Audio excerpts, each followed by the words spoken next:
Good morning, everyone. I'm Sophie, and this is Elia. Marta is our host for Creative Mornings, but today I'm kind of taking over since she's on her summer vacation. I'm Sophie. I've been with the organization since we started here in Lausanne, and Elia joined us for starting as a volunteer, but now fully on board, helping with social media, helping with the sponsorships, and we have Letitia on the line as well. So please introduce yourself in the chat if you haven't already. I see a lot of you are still joining. And put your name, location, a quote or idea that brings you joy. So welcome to our second virtual Creative Mornings Lausanne event. I know I really appreciate everyone showing up here today because I know we're all used to kind of being connected for the last couple months via more in this virtual way, and sometimes it can get tiring. So I think this theme will be very fitting as we move forward. So participation is encouraged. If you can access the emoji keyboard shortcut, feel free to send some emojis, smileys, feel free to chat, meet some other people via their handles in the chat, and don't be too shy. I do have everyone kind of muted just to keep the flow a little more smooth, but feel free. I mean, for example, if you can't hear me, thank you for muting yourself to let me know. I apparently didn't unmute myself. You can rename yourself here if you haven't found out already. I see a couple of you have, and feel free to share more info on yourself. And now we can go through to see if you can find like this raise your hand option. So to find this, you can see here, you go to participants and you can raise your hand. So let's try this out. Raise your hand if you're calling in from Lausanne. We have Anja, Veronica, Mark, thanks very much, Natalia. Quite a lot of people. Well, maybe we turn down the sound on. And then raise your hand if you're not calling in from Lausanne.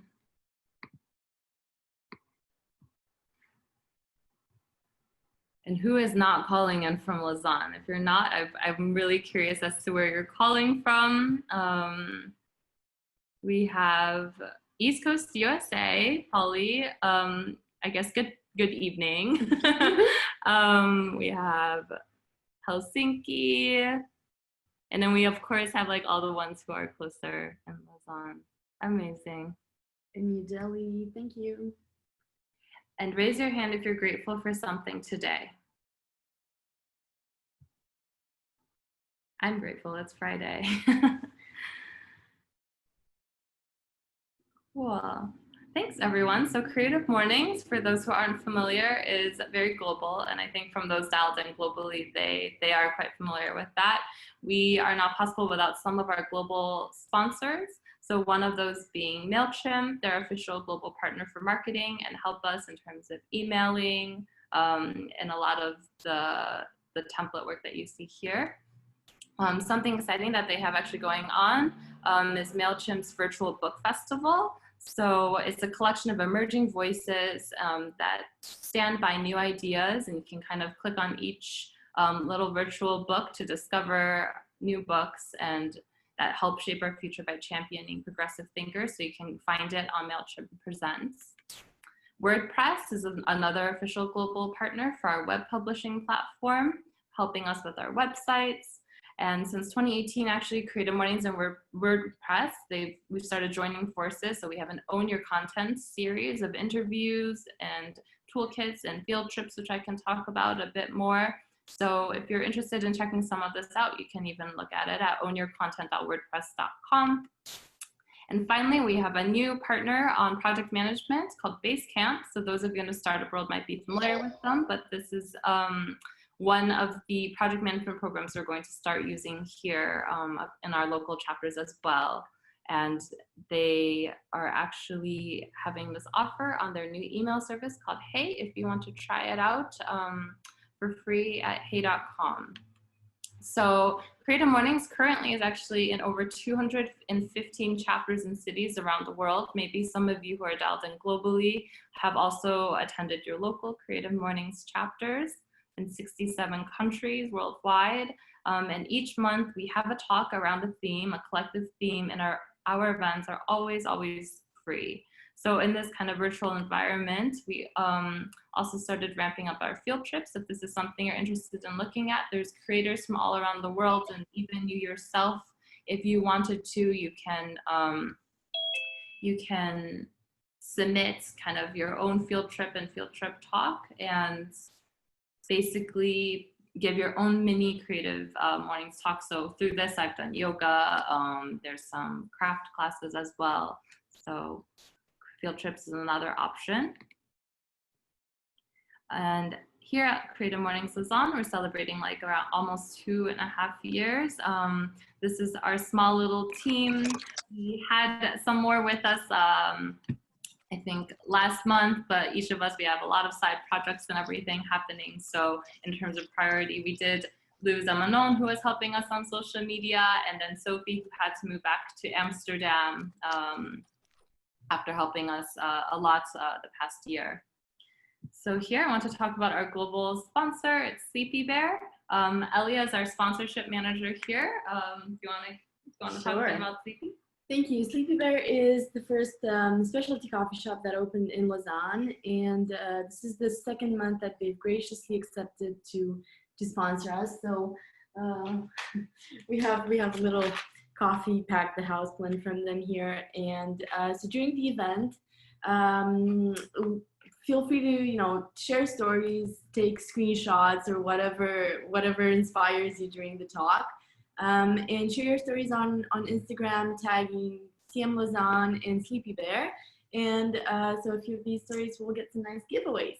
Yeah, you might get a little surprise from that. So usually we do have in our in-person events coffee and breakfast provided to you, and so we're really thankful that Sleepy is actually so encouraging us with these virtual events, and we're still trying to bring that coffee to you in a little bit of a different way as best as we can. Cool. So now I want to introduce to you our speaker that we are very excited to have.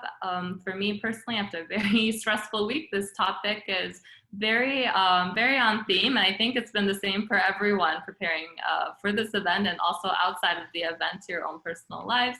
So our theme this month is stress, chosen by our Warsaw chapter. And I'm super excited that we have Anja as our speaker. So Anja, feel free to take the floor.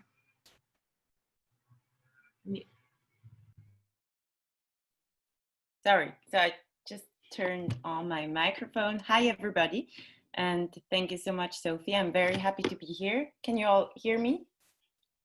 Thumbs up? Great. Very good. So as you just said, for me as well, the week was actually stressful, and I was thinking about how can it be stressful to talk about stress? That doesn't make any sense, but it was just one of the things on my to-do list to do as well. So it actually gave me the opportunity to think about my stress level at the moment, and so I could do some work on my own. So first about me. Oh, I can switch. So next slide. Thank you. I grew up in Zurich and Lucerne, so I'm Swiss German. I grew up in the heart of Switzerland. I started writing pretty early at the age of 14 for a local newspaper. And that was actually the beginning of my career. In this sense, I wrote ever since. I've been a journalist ever since. I wrote for different magazines, different also TV shows, for everything that has to do with writing. I studied then sociology and cultural science in Lucerne and Paris. That's how I learned to speak French, and that's also one of the reasons why I'm living in Lausanne right now. And then I founded my creative agency at the age of 25, because I realized I didn't want to work for anybody else or for something where I can't put my heart in it. So I didn't want to work for companies that would support things I wouldn't support personally. So I'm exclusively supporting companies that take on social and ecological responsibility, which is pretty challenging, but very great to do. I also founded the first or only sustainable chocolate festival in Switzerland. And I opened up a dance and yoga studio in the heart of Lausanne at the beginning of this year. So what am I doing right now? Next slide. Yes, I still think I can turn exactly. Right now, I'm in the middle of a lot of projects. So I have Panama Academy, which is my yoga studio and dance studio. I have the Chocolate Festival, which is still a huge project going on. Then I have my agency that is called Nuniola. That's my second name. And I just started being a podcaster. I don't know how to say it in English, but I'm doing a podcast. And that became pretty huge. So I'm doing a lot of different things. And that's why when Sophie first asked me to talk about stress, I was thinking, how am I the right person to talk about stress in this year? Because I know I have had a lot of stress, but I don't really know whether I'm the right person right now. But as I told you, I actually work a lot on stress, on the way how to deal with stress or how to deal with life or how to deal with people that are stressful or are stressed. I'm a yoga teacher, and that's how I met Sophie. And that's also what I teach people to do, to be more calm, to breathe. But I had to realize I'm not always doing this for my own. Like, I know how to breathe, I know how to do all those exercises, but I can't get stressed with everything that is going on right now. So this year was pretty special, as for every one of you, I guess, or for the entire world. And just to explain you a little bit what happened to me this year, can you bring the next slide? Thank you so much. So the year started with a huge new project. It was my yoga and dancing studio in the heart of Lausanne.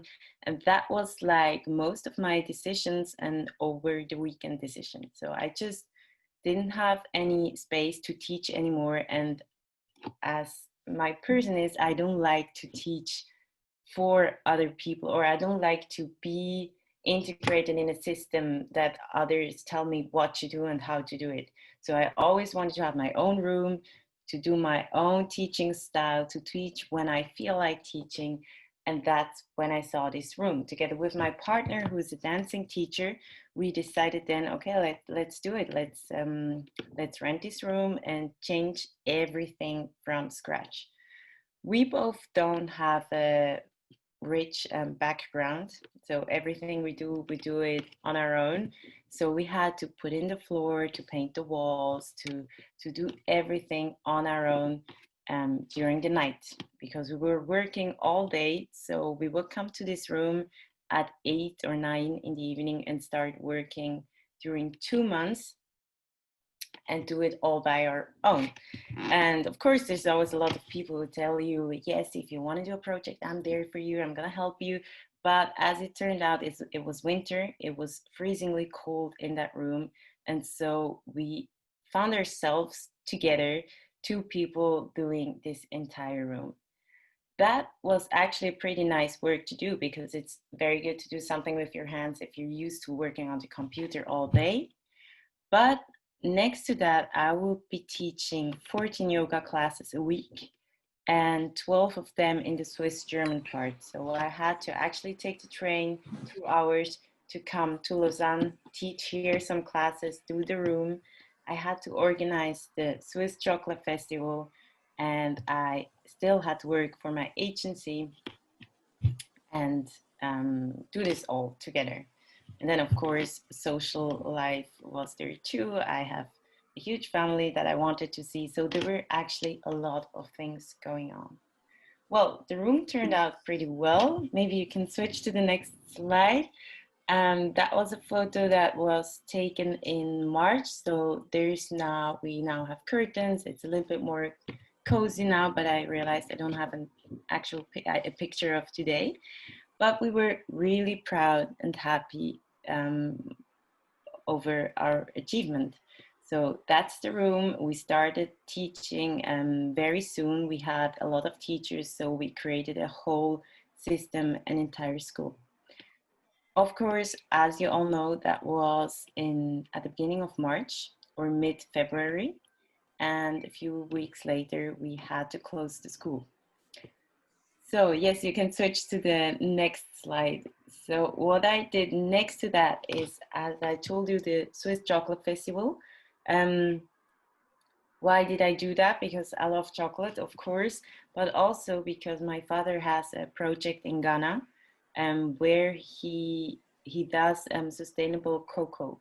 So in the chocolate industry, there's actually a lot of things not going good or really bad. Actually, there is a lot of slavery, and most of the chocolate brands that you might know do have slavery or child labor in their chocolate.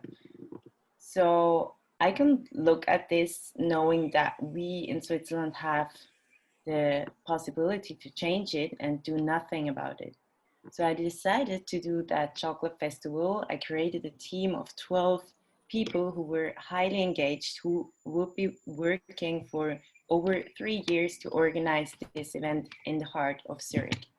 So we've been working a lot, and we weren't sponsored. We were just doing this on our own, and we weren't paid. So, but every one of them was so motivated to change something about the chocolate world that we put together a huge festival. So we were expecting over 10,000 people. We were renting a beautiful space in the heart of Zurich. And that chocolate festival should have taken place at the 3rd of April. And as you know, it was canceled and we couldn't do it because of Corona. So that was the second thing that was actually gone. And an interesting fact I just thought about is that in Lausanne, there is some places where you can buy actually good chocolate. And the only place where you can buy Garsoa chocolate is at the Sleepy Bear coffee house. So go there and buy Garsoa chocolate. It's very nicely produced chocolate. And the cocoa.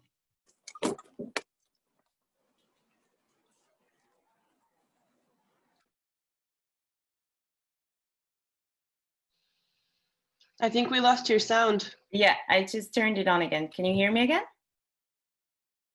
Is it good? Okay, perfect. So I just said, if you want to try the chocolate, go to Sleepy Bear Coffee House, and there you find Garsoa, a very nice chocolate brand, and the cocoa of the chocolate is actually from my dad's project. So then next slide.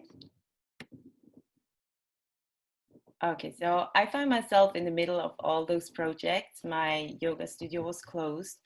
My chocolate festival was canceled, and most of my clients that don't have a huge marketing budget, since they are socially responsible, canceled my jobs. So at the 17th of March, I turned 27 years old, and that was the day of the lockdown where everything stopped. It was actually, I think, the worst that could have happened to my career or to my projects, to what I was doing. But sitting on my terrace and thinking about it, I realized it was actually the best thing that could have happened to me personally. Because at that moment, I was so stressed out. I was so tired and exhausted of all those projects that I just couldn't take it anymore. And I wouldn't have stopped one of them. I wouldn't have canceled my festival. I wouldn't have stopped teaching. So I needed somebody or something to happen to stop me, to tell me, okay, this is going too far. And that's how I came to think about stress, because yes, I'm teaching how to handle stress, but I had to learn again how to handle stress for myself or on my own. Maybe you can show the next slide. Yes. So for me, it was always clear an 8 to 5 job is the most stressful scenario I could imagine. So to wake up for somebody and do something I'm not really sure about or I don't really care about, that's for me the direct way to a burnout. I didn't realize that doing your own projects and giving all your heart or all your energy into your own projects can be as stressful as having an 8 to 5 job, or maybe even more. So the first point about stress, or what I learned about stress, is to realize that something is stressing you or something is stressful. It was also to realize that all the things I've been doing is to work for a more sustainable world, for sustainable products or sustainable systems. But I wasn't sustainable at all with myself. I don't know whether this works in English, but in German the word is nachhaltig. That means you only take as much as you can handle.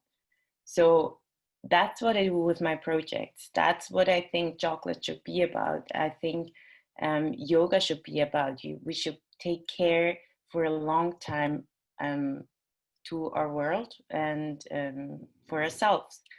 But I didn't do it with myself. So I wasn't sustainable at all with me. So that's the first thing I had to do, is to realize I have to change something about that in order to be able to continue what I was doing. And then the second thing to realize was that stress here in Switzerland, or where I live, is not only a consequence of things, but it's more like a culture. Like stress became so normal, and people would even look up on you, or would even appreciate you if you're stressed. I mean, if you see someone and you ask, "How are you doing?" you usually answer, or the person usually answers with, "Well, I'm fine, but this week was so hard. It was so stressful. This year is crazy." And that's what you want to hear. Because I usually said, "Well, I'm fine. Everything's good. Everybody's healthy. I'm great." And then you would see the person next to you looking at you like, "Yeah, of course. It must be a little bit stressful, your life." And so I realized stress is something we're trying to be stressed all the time, also to be accepted by the society. It's way more attractive, maybe not the stress itself, but to be very, very busy. So that was something I had to realize too. Then the second point, how to handle stress, is how to learn how to say no. I'm really, really bad at it. And my boyfriend just said to me, "You're really, really bad at saying no. you would never say no to a speech or something like this." And the worst of all, I would never say no to my own projects. So I would wake up every morning, and I guess here in the creative morning scenes, that's a problem of a lot of people. We have a lot of ideas, and it's so hard to say no to your own ideas. But that's something I had to learn, and I guess a lot of people who have their own projects, or who are creative, or who want to do something with their lives, have that problem.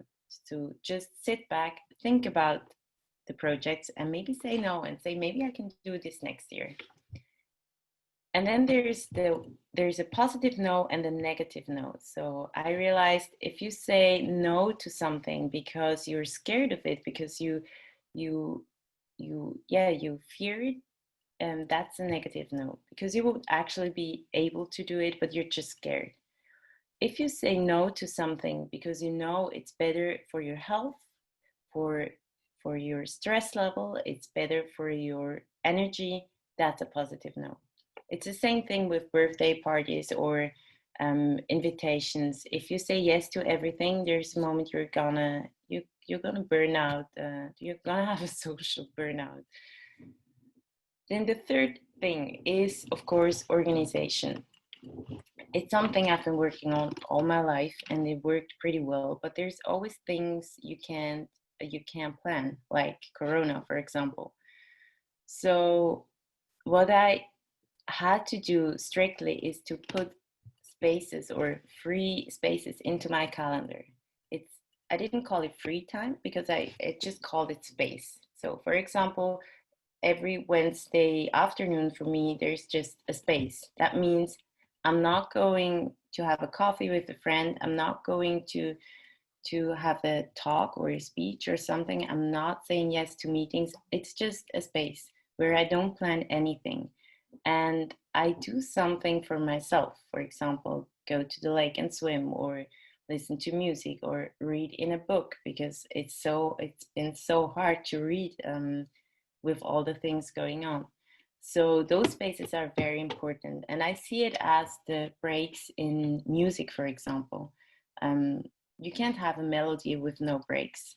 So you need the pauses to make it sound. You need the pauses to have a rhythm. So, and it's the same with life. You need spaces where you can breathe, where you can relax, where you can calm down and think about your life and about what's happening, or just be yourself without having a plan. And with that, I come to the fourth point, and that's breath. It's something I'm really good at teaching, how to breathe, but I'm not only teaching it to my pregnant students, I'm also teaching it to all my students, and it's actually something I use a lot. So it's something pretty easy, and I would love to invite you just for a short breathing exercise. It's a mindful exercise, and it's going to take a few seconds. So just wherever you are, try to close your eyes for a moment. Just relax all your muscles in your body. Try to relax your face muscles. Make sure your mouth is relaxed. The space between your eyes is relaxed. Your entire face is just relaxed. Also make sure your tongue is relaxed. And now just take a few deep inhales. And take your time to exhale. And every time you exhale, try to relax a little bit more, to let go a little bit more. Don't think about what you're going to do after this, just think about your breath.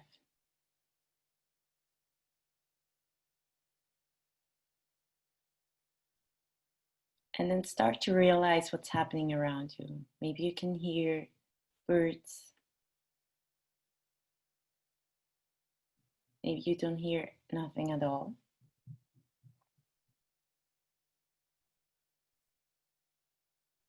Don't judge what's happening with your body or around you, just notice it.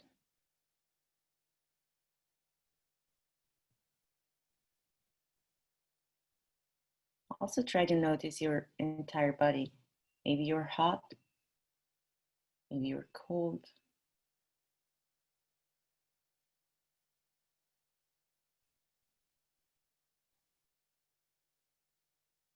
Then take one deep inhale and exhale through your mouth.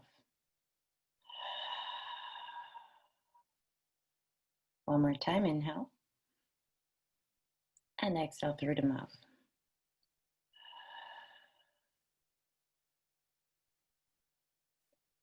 Now gently open your eyes again. And be back at the present moment. So that's a very, very short exercise that you can do wherever you are. Or maybe not wherever you are, but you always find some time during the day to do a short breathing exercise that is totally easy to do. But we kind of forget about it. But breath is actually the most important thing in yoga, but it's also the most important thing in your life. So if you know how to deal with your breath, you can also always be able to calm yourself, to get rid of your stress, at least a little bit. So the next thing I did was being offline, and that was,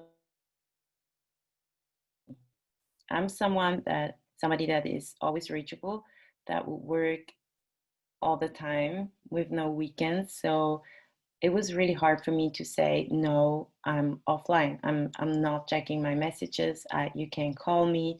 I'm just not online. But it's something very important, and it's something we kind of have to learn to do again.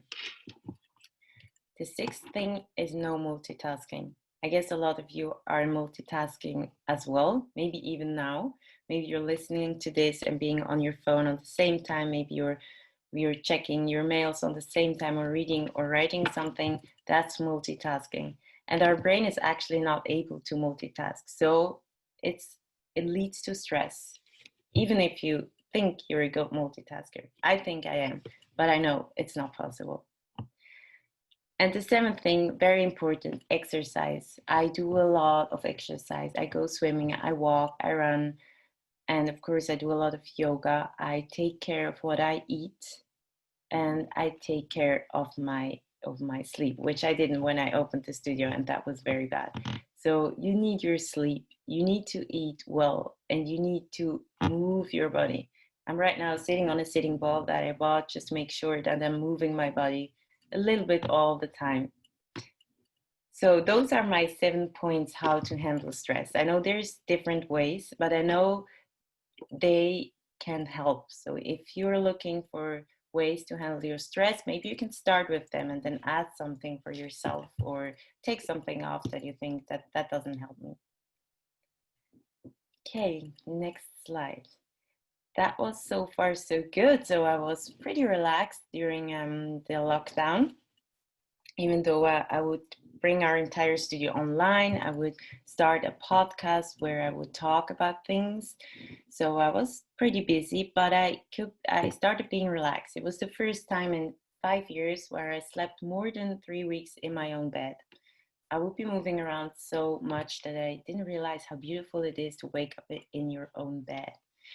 And then May came. In May, as you know, George Floyd died. And since racism is one of my main subjects in sociology, I'm working on it since years. I got into the center of the Swiss-German discussion about racism. So I will be talking at so many events or places or online events. I would be interviewed by so many journalists, and I would write texts to explain the subject of racism a lot. I then created a podcast about racism. I was invited by one of the most heard podcasts in Switzerland, in the Swiss German part, to talk about racism. And that was just a huge media attraction. So people would send me messages. A lot of them were positive. 80% were positive, but there were a lot of negative messages. There were people that would call me and tell me, go back to Africa. There were really violent things going on. So when I thought during Corona that actually my stress level was the highest where I could get by the beginning of the year, I didn't know what would come in May. So I was so super occupied in May, and so much things were going on, beautiful things as well, because I got finally the chance to explain what racism is all about, how Switzerland has a connection to colonialism. But it was really stressful to handle all the commentaries, to handle all the media, to handle the entire discussions. I would have nights where I didn't sleep because I was scared that people would come to my door. So my stress level just got higher, but I now had the tools to handle it. So I went on vacation and was offline, didn't see the messages of Sophie. and I'm feeling pretty good right now. So what I learned with this year, and it seems pretty stressful this year, but it was an exceptional year for everybody, I guess. But it was also a year where we all could learn a lot about ourselves, about the world we're living in, about what's going on. So I learned I want to do less. I'm only teaching 2 classes right now, one of them at my own studio. So you're very welcome to join. It's every Thursday evening. And continue to writing on racism. I do have 3 big clients, but not more. And I started doing my own routines, like my breathing exercises, my yoga. I I promised myself to sleep in my bed more often, and with Zoom that got pretty easy because I don't have to be everywhere all the time. And I think stress is also something that can help you learn how to deal with your life. And once you have reached a high stress level, a lot of things get way easier. You won't worry about things like, oh, I didn't do my laundry, or like everyday stuff won't be stressful anymore. And that's for my last slide. Oh, I didn't watch the time.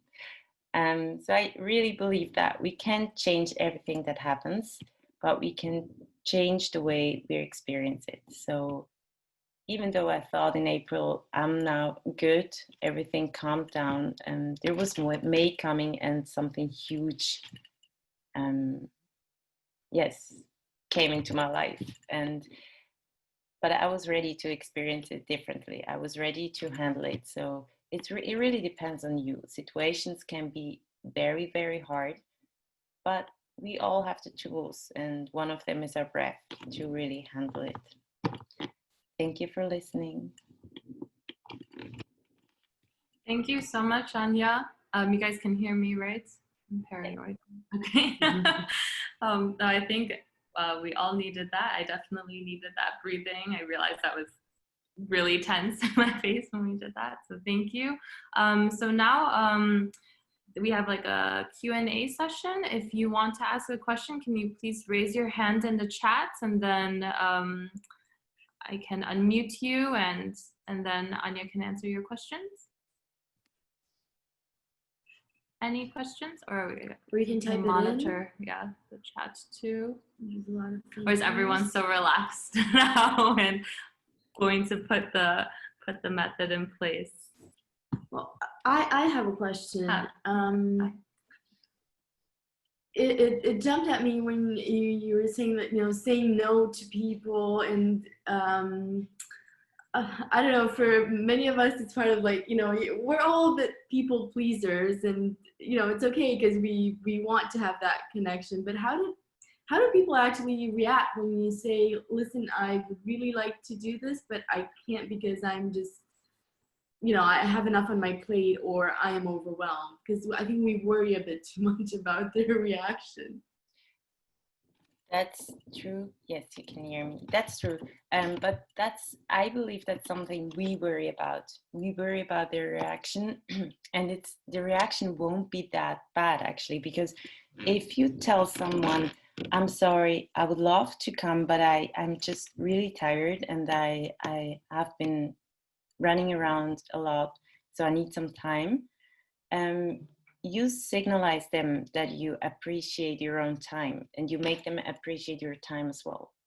Maybe I don't know how you handle your time, but I used to be someone who would do everything for everyone, like correct a lot of texts and writings and things.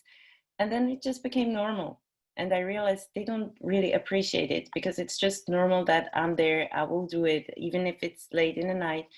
And so they will appreciate you less. But if you set boundaries and you say, I'm sorry, I'm very happy to hear that, but I won't make it because I'm very tired, they will, if they're good people, they will accept it, and they have to accept it because it's your time. It's different if you say, yes, I'm coming to your 30th birthday party on Saturday, and then on Saturday, 1 hour before, you say, actually, I'm not feeling good. That's something else. I wouldn't like that. But if you say from the beginning on, I have a lot going on and I need some time, but I would be very happy to see you another time, I think that's fine. Thank you. I needed to hear that too. Yeah, I think we need to give ourselves that permission almost. No, yeah. That's true. A lot of us have this, especially with Corona too. I feel like people are working more, and the boundaries are getting very blurry. So, sure. Well, Natalia, I'm going to unmute you so you can ask your question. There we go. So my question was, you mentioned you were blocking, making those spaces in like your calendar. I find that that's the area where I really struggle the most because I realized I was always making the excuse that I don't have time. It's usually for exercise or meditation or the things that I really need that I will leave towards the end of the day. I'm not creating that space for them. And instead I'm making the excuse that, oh, I'm so busy, I don't have the time.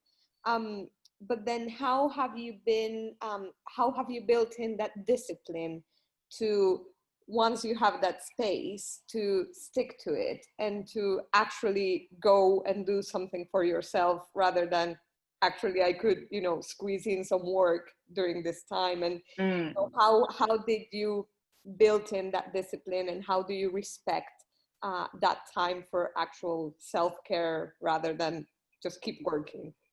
Yeah, I totally get your point, and it's really hard. And it's true, when I opened my studio, there were no spaces. But I just realized there were no spaces at the moment where I opened my studio, but then I needed a lot of spaces after the opening, and I wasn't able to be really there at the studio because my energy level was so low.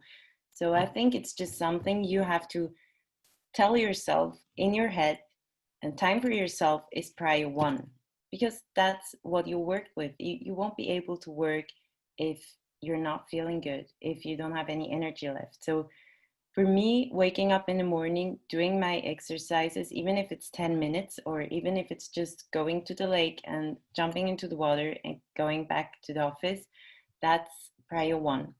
It's more important than the call I have with a client, because at the end of the day, the client will accept that you're only available from this to this time, or that something you couldn't do something. Or I think it's something we have to learn, that this is prior one, like eating healthy, taking your time to eat at noon, not eating At your desk.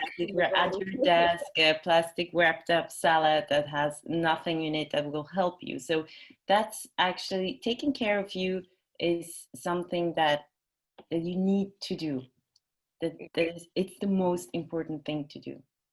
So you would probably go with building that time in and then building everything else around. Exactly. You have to go with, what do I need? And you don't need a lot. I mean, you don't have to do 2 hours of sports every day. Usually it's enough to do 10 or 15 minutes or 30 minutes of yoga, and then 30 minutes of break at noon, or 1 hour.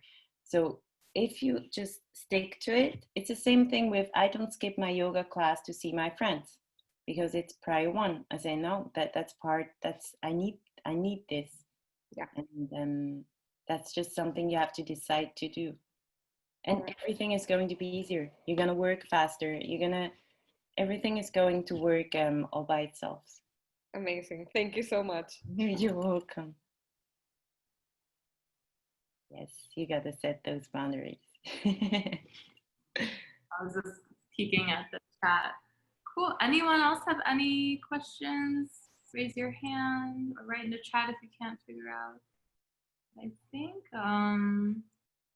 that's it though. But thank you so much, Anja. That was really helpful for me, and I think a lot of us needed to hear that. So this was a really nice way for me to start my Friday. Thank you for accepting to do this talk. I know in your schedule and everyone's schedule, so it means a lot, and I'm really happy you were able to do this. And thank you. Thank you from all of us, and thank you to the community too for taking the time to join us this morning from your Friday and kind of take a breath before the workday. Yeah, sure. Thank you too. It was very nice being here. Yes, thank you so much. Happy Friday, everyone. Happy Friday. And I think on the Sleepy Bear giveaway, maybe we will announce on Instagram and reach out to some of the winners there. But thank you so much. Bye, everyone. Happy Friday. Bye. Bye. Bye.